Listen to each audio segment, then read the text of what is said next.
Assalamualaikum warahmatullahi wabarakatuh. Jumpa dengan saya, dengan Rahma.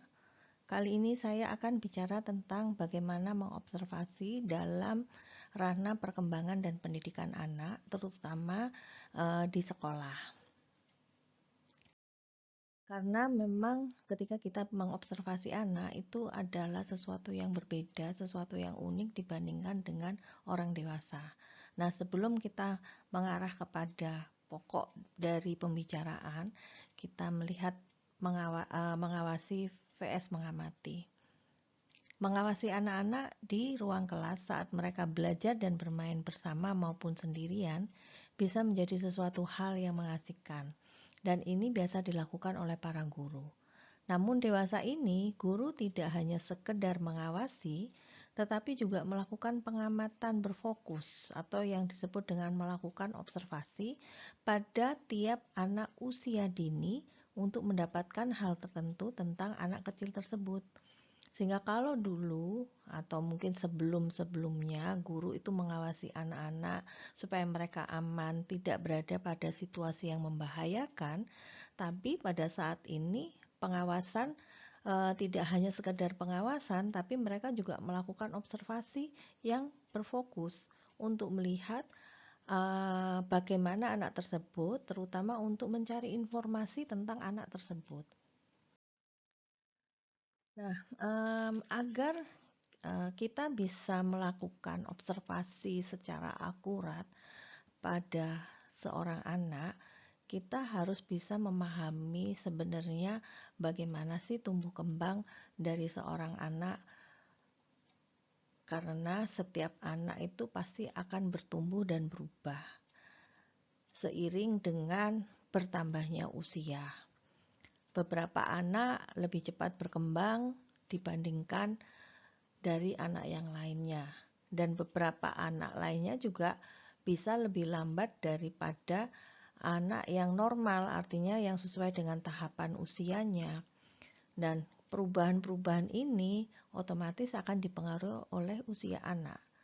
Kemudian juga perubahan bisa dipengaruhi oleh tingkat kematangan dari anak, bahkan dari pengalaman anak, karena setiap anak juga akan mengalami sesuatu hal yang berbeda.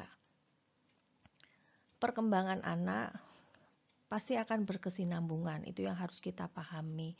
Artinya tidak akan terputus, mereka akan terus bertumbuh, mereka akan terus berkembang sampai mereka menjadi dewasa. Bahkan dewasa pun tumbuh dan berkembang pun tetap akan berkesinambungan. Dan perlu kita ketahui juga bahwa perkembangan itu berlangsung dalam susunan tertentu. Jadi tidak akan sudah tersistematis. Perkembangan itu akan sejalan dengan tingkatan usianya, bahkan berlangsung dalam tahapan tertentu. Dan setiap anak pasti akan melalui tahapan tersebut. Nah, ketika anak ada yang terloncati dari setiap tahapannya, mungkin dia tidak berangkang pada saat perkembangannya, dia langsung bisa berdiri dan berjalan tanpa melalui merangkak. Nah, ini kadang-kadang terjadi yang namanya disinkronisasi dari perkembangan mereka. Bisa jadi nantinya ada secara fisik kemungkinan dari tulang-tulang pertumbuhan kakinya yang mengalami kelemahan. Nah, itu juga perlu kita pahami, sehingga ketika kita melihat ada yang sesuatu yang tidak seperti biasanya yang kita bandingkan dengan tahapan usianya, kita akan tahu bahwa ada sesuatu yang berbeda pada anak tersebut gitu. Dan perlu dipahami juga bahwa laju perkembangan setiap anak akan berbeda. Walaupun usianya sama gitu loh, laju perkembangannya berbeda. Tapi selama mereka memenuhi tahapan-tahapan perkembangan di usianya tersebut, itu masih kategori normal.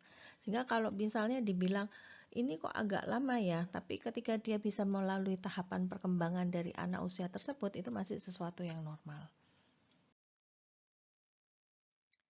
Nah, untuk observasi perkembangan anak, ini perlu pengetahuan yang memadai agar dapat melakukan pengamatan terfokus atau observasi terfokus. Jadi kalau Anda tidak mengetahui tentang tahapan perkembangan anak, bagaimana anak tumbuh dan berkembang, ini juga akan sulit. Kadang-kadang kita juga tidak akan tahu apakah tumbuh kembang anak itu mereka bertumbuh dan berkembang secara normal atau tidak gitu. Terutama untuk di sekolah, fungsi dari melakukan observasi atau pengamatan itu ada dua. Yang pertama adalah untuk merencanakan kurikulum, yang kedua adalah untuk penilaian. Mari kita bahas satu persatu. Untuk perencanaan kurikulum, ranah perkembangan anak itu pada satu, perkembangan emosional.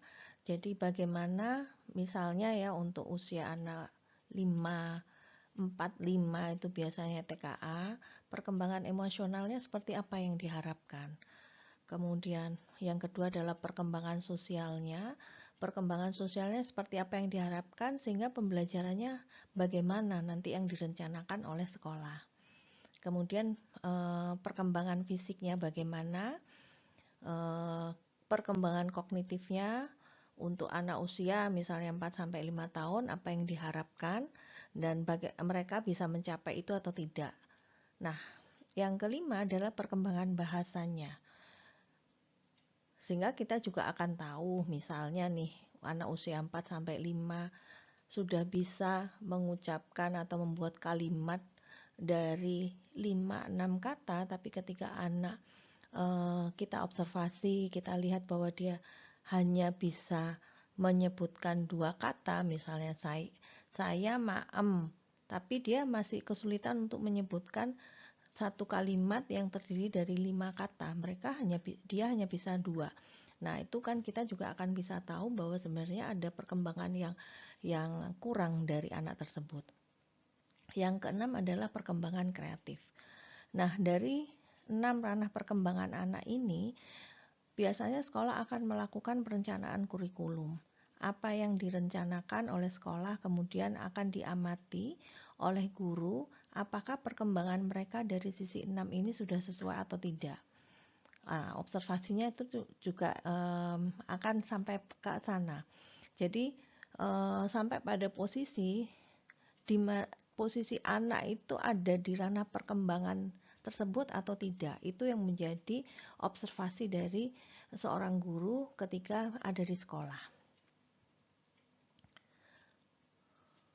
Nah, dengan adanya data setiap anak, maka ini akan dapat disusun program harian dan jangka panjang. Karena memang seperti tadi, manusia atau seorang anak itu akan tumbuh dan berkembang. Bisa jadi ketika pertumbuhan dan perkembangan pada saat ini seperti katakanlah A, B, C, kemudian tahun berikutnya ternyata ada perubahan, sedikit perubahan yang tadinya A menjadi A1, A2. Nah, itu juga akan ada suatu perubahan dalam perencanaan kurikulum. Kemudian untuk yang kedua, itu adalah untuk fungsi penilaian. Ini merupakan proses yang untuk mengumpulkan informasi tentang kemampuan anak. Mereka melakukan observasi, melihat atau mengobservasi bagaimana tingkat kemampuan anak, bagaimana minat dari anak, bagaimana kekuatan dan kelemahan anak, dan secara keseluruhan atau garis besar tumbuh kembang anak itu sudah sesuai belum dengan tingkatan usianya. Nah, untuk mengobservasi seorang anak ada beberapa sudut pandang, tepatnya ada 2 ya. Nah, untuk paradigma lama itu ketika mengobservasi anak, yang menjadi pertanyaan adalah apa yang salah dengan anak tersebut. Bagaimana kita bisa mengintervensi untuk membantu. Jadi yang kita lihat dari sudut pandang lama, kekurangan dari anak tersebut. Nah, kalau kurang, intervensi apa yang kita lakukan untuk bisa membantu anak tersebut menjadi baik lagi dari kekurangan anak tersebut. Namun, pada saat ini sudah ada perubahan sudut pandang. Ini yang disebut dengan paradigma baru. Yaitu yang kita lihat apa yang benar untuk anak usia tersebut. Nah, kita sudah melihat tidak hanya kelemahan saja, tapi kita juga melihat kekuatan dari anak tersebut. Jadi, kelebihan-kelebihan dari anak tersebut. Bagaimana kita bisa menggunakan kekuatannya untuk membantu dalam perkembangan berkesinambungan anak tersebut. Ini adalah paradigma yang baru. Tapi kita bisa juga mengkombinasikan antara paradigma yang lama dengan yang baru. Penekanannya tetap pada apa sih yang benar pada anak ini, kekuatannya atau kelebihan dari anak itu apa yang bisa digunakan untuk membantu. Sementara tetap kita juga harus tahu apa yang salah atau kelemahan dari anak ini apa. Cuman lebih fokus pada kelebihan dari anak tersebut. Nah, untuk tahu kita bisa menggunakan daftar centang perkembangan anak. Daftar centang ini merupakan perangkat pencatat yang bisa membantu seseorang atau observer, pengamat, melakukan observasi dan menentukan di mana setiap anak berada pada 6 wilayah perkembangan, yaitu emosi, sosial, fisik, kognitif, bahasa, dan kreatif. Nah, daftar centang ini Anda bisa lihat di tumbuh kembang Anda, di tumbuh kembang anak. Jadi sesuai dengan tahapannya itu juga akan bisa diketahui digunakan pada saat kita melakukan observasi.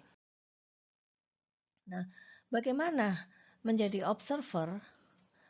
Pada saat kita menjadi observer pada anak-anak, kita mengawasi secara diam-diam tanpa menarik perhatian dan tempatkan diri Anda dekat dengan mereka, tapi tidak mengintervensi. Itu yang perlu menjadi catatan. Dan usahakan agar mereka tidak terganggu dengan adanya Anda sebagai pengamat dalam ruangan tersebut. Jika sadar sedang diamati, perilaku alamiahnya mungkin akan berubah. Jadi kalau bisa, keberadaan kita itu tidak menarik perhatian mereka. Jadi kita berusaha, sebaiknya Anda harus berusaha untuk melakukan sesuatu yang terbaik, mengamati seorang anak tanpa ketahuan dari anak itu, supaya situasi alamiahnya tetap ada. Nah, kalau kita perlu catatan, ya kita bisa menggunakan papan penjepit, ya, kertas dengan papan penjepit, jadi supaya kita juga tidak kerepotan melakukan pencatatan. Terus kemudian kita juga harus bersifat objektif, jadi mengamati anak tanpa menghakimi, karena yang kita amati adalah perilakunya. Kita juga harus bersikap spesifik, kita mengamati dan mencatat perincian terkecil dari anak. Jadi apa yang kita lihat, kita observasi itu kita tulis. Kalau perlu kita menggunakan kutipan langsung, jadi menyimak baik-baik, kemudian mencatat setiap perkataan anak. Karena dari materi yang sebelumnya bahwa ketika kita melakukan observasi, apa yang kita lihat, kita dengar, itu bisa kita menjadi tolak ukur dari observasi tersebut. Juga kita menggunakan isyarat suasana hati atau mood. Jadi kita bisa menjelaskan suasana hati emosional anak itu seperti apa. Sehingga kita tidak hanya mencatat misalnya dia menangis, tapi mungkin kita bisa kita amati, kita observasi ketika dia memasuki kelas itu mukanya sudah kelihatan kesal, terus kemudian dia tidak tersenyum, misalnya mereka tidak mau melakukan suatu kegiatan, sehingga kemudian ketika dia dipaksa untuk melakukan kegiatan dia akan menangis. Nah, itu kita akan menuliskan bagaimana suasana hati emosional dari anak. Itu bisa kita lakukan pencatatan seperti itu juga. Jadi detail. Kemudian ketika dia mengatakan aku nggak mau, itu bisa kita catat. Dia mengatakan aku tidak mau. Nah, pada saat mengobservasi anak, kapan dan berapa lama sebaiknya? Dalam mengobservasi anak, kapan saja? Bisa 5-10 menit setiap harinya dalam seminggu sampai terkumpul data yang dikumpulkan. Jadi, Anda bisa melakukan kapan saja, Anda bisa melakukan dalam seminggu, dalam 2 minggu, setiap harinya mungkin juga tidak perlu terlalu panjang, atau Anda bisa mengamatinya seharian, tapi kalau seharian kadang-kadang kan moodnya dia naik turun ya gitu loh. Tapi kita bisa meng-cross-check-kan dengan melakukan beberapa kali pengamatan, misalnya dari beberapa hari. Jadi misalnya kita melakukan pengamatan bagaimana dia menyesuaikan diri dari rumah ke sekolah di pagi harinya. Jadi kita bisa melihat hanya di pagi hari, seperti apa dia saat dia datang, kemudian saat dia di sekolah. Terus kita juga bisa melakukan observasi sentra belajar mana yang menarik perhatiannya. Berapa lama ia bertahan dalam satu kegiatan? Bagaimana ia berinteraksi dengan anak-anak lainnya dalam sentra permainan drama? Bagaimana dia menggunakan peralatan seperti gunting, kuas, pensil, dan lain sebagainya? Apakah ia tahu bagaimana sebuah buku berfungsi? Nah, ini juga kita bisa amati dari kegiatan dia, mulai dari datang sekolah sampai dia pulang sekolah, dari cara dia bermain, mengerjakan tugas, ketika diberikan tugas dengan menggunting, bagaimana itu masuk motorik halus ya. Bagaimana caranya dia menggunting. Nah, itu yang bisa kita lakukan di situ juga. Kemudian kita juga bisa menggunakan pengamatan sistematis. Jadi kita menggunakan sistem tertentu untuk mengamati dan mencatat perilaku anak. Perlu alasan khusus dalam mengamati seorang anak dan tahu apa yang dicatat. Makanya ketika kita mengamati seorang anak, kita harus tahu tujuannya untuk apa. Kemudian apakah kita perlu membuat yang lembar observasi khusus? Kalau memang perlu silahkan bisa Anda buat, atau cukup dengan centangan dari tumbuh kembang anak ataupun dari indikator yang sudah ditentukan dari pencapaian kurikulum yang sudah direncanakan sebelumnya. Nah, sejumlah metode pencatatan itu bisa berupa naratif, berusaha penyempelan, atau kita ngambil beberapa sampel aja kalau kita memang tidak melakukan observasi secara detail untuk setiap anak. Kita bisa lakukan skala pemeringkatan sehingga kita akan tahu siapa yang paling bisa dari tingkat kemampuannya, misalnya tingkat kemampuan menggunting, motorik halus nih ya, itu siapa yang paling bisa di antara 10 anak yang ada di dalam kelas. Kita bisa juga menggunakan daftar centang. Nah, ketika kita bicara naratif, itu ada catatan anekdot dan catatan kemajuan. Catatan anekdot itu menjelaskan terjadinya perilaku anak yang penting bagi observer, menjabarkan apa yang terjadi secara faktual dan objektif, yang menjelaskan bagaimana terjadi, kapan dan di mana terjadi, dan apa yang dikatakan dan dilakukan. Jadi catatan anekdot itu kita lakukan secara detail, gitu. Kemudian untuk catatan kemajuan, kita bisa melihat ekspresi wajahnya, interaksi dengan material, interaksi dengan orang-orang, gerakan tubuh, bahasa tuturan, dan rentang penyimaan atau rentang perhatiannya dia terhadap suatu tugas atau suatu aktivitas. Nah, itu yang bisa kita lakukan pencatatan secara naratif. Nah, ini adalah contoh list tumbuh kembang anak usia 5 tahun. Jadi listnya ada kemampuan motorik kasar, kemampuan motorik halus, kemampuan bahasa dan komunikasi, kemampuan sosial dan emosi. Ini bisa dijadikan latihan ya, latihan awal Anda mengobservasi anak usia 5 tahun. Misalnya di dalam konteks mereka lagi belajar di sekolah. Anda bisa observasi pada saat dia di kelas, kemudian pada saat dia bermain. Nanti settingnya ditulis sendiri. Mungkin ini hanya list tumbuh kembangnya. Kemudian Anda punya catatan sendiri ya, settingnya mana. Misalnya setting di dalam kelas. Anak lagi belajar mewarna dan menempel, katakanlah seperti itu. Nah, ketika mereka belajar mewarna dan menempel, itu kita akan bisa melihat apakah mereka mampu menyalin gambar misalnya, atau mereka mampu menggunting sendiri misalnya, seperti itu ya. Nah, kemudian ketika mereka ada cerita gitu. Mereka mampu nggak mengulang cerita yang didengar? Nah, itu kan bisa kita centang iya kalau mereka mampu. Terus ada sesuatu yang apa? Misalnya kita tidak bisa tahu bahwa mereka mampu mengulang cerita yang didengar, kita juga lakukan observasi di sini bahwa si A itu pada saat mendengarkan cerita, dia lebih banyak diam, mendengarkan, tapi ketika diminta guru dia juga um, tidak merespon, katakanlah seperti itu. Kemudian dia bisa tidak membuat kalimat yang terdiri dari 5 kata, kalau ya kita centang. Kalau ternyata dia misalnya lebih dari 5 kata, kita bisa menuliskan apa yang melebih dari yang diharapkan. Kalau dia kurang, bisa kita tuliskan bahwa ternyata dia hanya bisa membuat kalimat terdiri dari 2 sampai 3 kata. Lebih dari 3 kata dia udah nggak bisa, dia potong gitu. Kemudian kemampuan motorik halus ya, dia bisa nggak menggambar gitu. Jadi dia bisa menggambar manusia, biasanya kalau anak-anak usia 5 sudah harus bisa menggambar manusia dan bagian tubuhnya, tapi ketika dia hanya menggambar lingkaran, apa yang terjadi di sana gitu. Biasanya kita kembali lagi kalau lingkaran itu anak usia berapa? Oh, anak usia 2 tahun katakanlah. Berarti ada yang kurang di sini.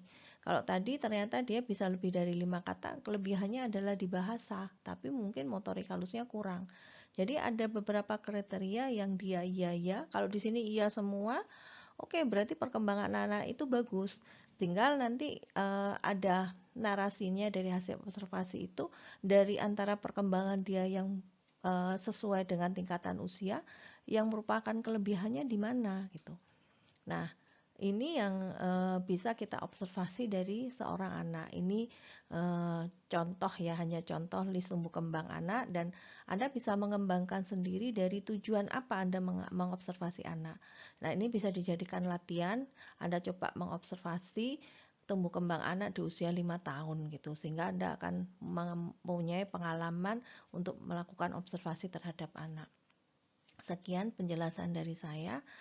Terima kasih, sampai ketemu lagi di sesi yang berbeda. Wassalamualaikum warahmatullahi wabarakatuh.